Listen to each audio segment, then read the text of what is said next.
Bien, muchachones. Bueno, en esta oportunidad pues quiero que veamos lo que sería el diagnóstico para esta tarjeta LG. Esta es una tarjeta LG carga superior de este modelo, muchachones, y tiene eventualmente quemado el módulo IPM. Pero antes de considerar la reparación o el cambio de este módulo IPM, quiero que comprobemos lo siguiente. La tarjeta ya se le ha retirado el módulo IPM.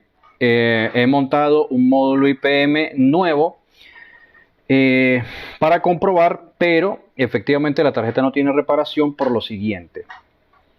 Esto lo debía haber hecho antes de haber montado el módulo IPM, pero porque estoy con mucho trabajo, se me pasó por alto hacer esta prueba y no me di cuenta que teníamos una resistencia de este conjunto que están aquí. Permítanme mostrarles. Teníamos aquí un conjunto de estas resistencias, de las 6 resistencias que vemos en este sector. Son 6 resistencias que trabajan para la activación de los 6 transistores IGBT. Aquí vemos 1, 2, 3, 4, 5 y 6 resistencias. Recordemos cuando vimos en la clase de los módulos IPM, recuerdan que vimos el high del W, el low del W y así con todas las salidas. Bueno, estos son las salidas high y low que llegan al módulo IPM y que provienen desde el microcontrolador. Aquí tenemos una resistencia de 200 ohms cada una de ellas que trabajan en función para alimentar estas señales directamente al módulo.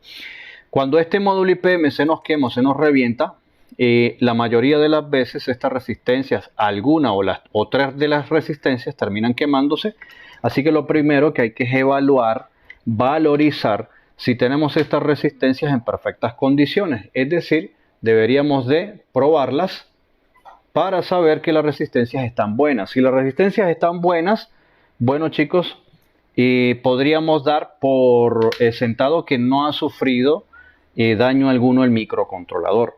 Pero cuando vemos o encontramos una resistencia quemada o dañada en este sector, ya tenemos una gran sospecha de que esta tarjeta no va a tener reparación, porque se quema la salida del microcontrolador. Bien, allí tenemos lo que es el microscopio digital ya puesto en pantalla para que ustedes vayan a observar en este preciso momento el diagnóstico que vamos a realizar.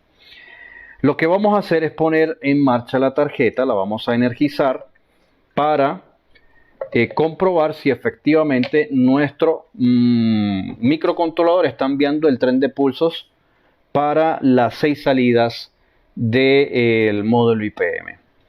Encendemos la tarjeta y la vamos a poner en modo de planta para ingresar rápidamente al modo diagnóstico.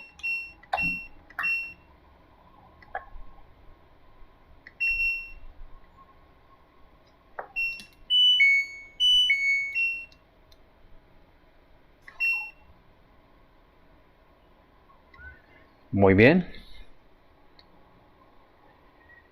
Y vamos a empezar a tocar cada una de estas salidas y observemos. En esta primera salida tenemos un tren de pulsos, perfecto. Vamos con la segunda salida. Tenemos otro tren de pulsos, perfecto. Vamos con la tercera salida. No hay pulso. Aquí sí tengo, pero acá no tengo. En esta salida no hay pulsos, muchachones, observen allí. Vamos con esta otra salida. Observen el pulso perfectamente. Ahí está el pulso, véanlo cómo funciona.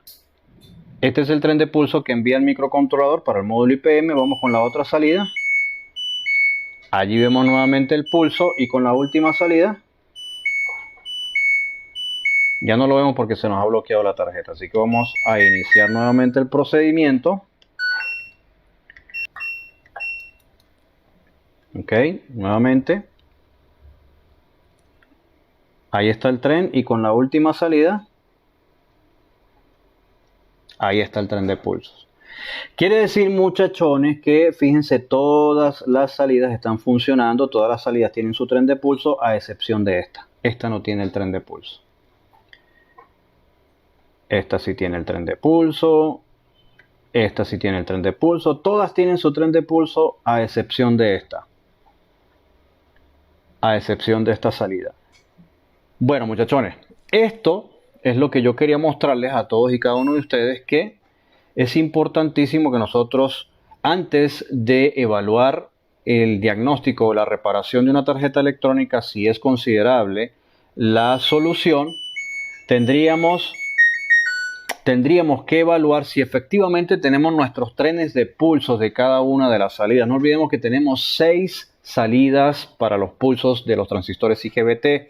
Tenemos la salida high y low de la salida U, tenemos la salida high y low de la salida B y tenemos la salida high y low de las salidas W. Por lo tanto, son 6 salidas que debemos monitorear si estas están enviando el tren de pulsos en correctas condiciones, porque con una sola salida que no esté operativa, no esté funcionando, el microcontrolador o el módulo IPM va a detectar un fallo de la alimentación del motor, a pesar de que sintamos que el motor trata de moverse, intenta moverse, pero no se concreta el movimiento porque hay un transistor que no está operativo, hay un transistor IGBT que no están funcionando. Es decir, en este caso y en este ejemplo tenemos 5 transistores únicamente trabajando para este módulo IPM y tenemos un transistor totalmente deshabilitado. Por lo tanto, ya el motor no va a girar y no va a funcionar. Entonces, en resumidas cuentas, muchachones, fíjate, en cualquier tarjeta electrónica que nosotros tratemos de evaluar o tratemos de analizar, para el correcto funcionamiento del mismo, podemos monitorear con nuestro osciloscopio el tren de pulso. Salida 1, debe existir tren de pulso. Salida 2, debe existir tren de pulso. Salida 3, debe existir tren de pulso. Salida 4, tren de pulso. Salida 5, tren de pulso. Y salida 6, tren de pulso. Así no tengamos el motor puesto, así no tengamos el motor colocado. De igual forma, mi microcontrolador va a tratar de enviarle esta señal al motor para que trate de arrancar. Si esta señal la logramos observar, logramos ver que tenemos los pulsos de la señal PWM en estas salidas, consideramos que tenemos al microcontrolador en perfectas condiciones. Ahí sí ya entonces procederíamos a montar el módulo IPM y ya ahí sí realizar pruebas con un motor real para comprobar ya en esa condición el correcto funcionamiento del motor. ¿Correcto, muchachones? Bueno, eso es lo que quería compartir con ustedes, ya que es una experiencia bastante interesante para que ustedes la tengan presente y se den cuenta cómo es que nosotros logramos o podemos monitorear estas señales directamente con nuestro osciloscopio y poder observar de manera gráfica cómo trabaja y cómo funciona el tren de pulsos para la alimentación de los motores BLDC. Muchísimas gracias, muchachones, así que nos seguiremos viendo en el aula. Chao, chao.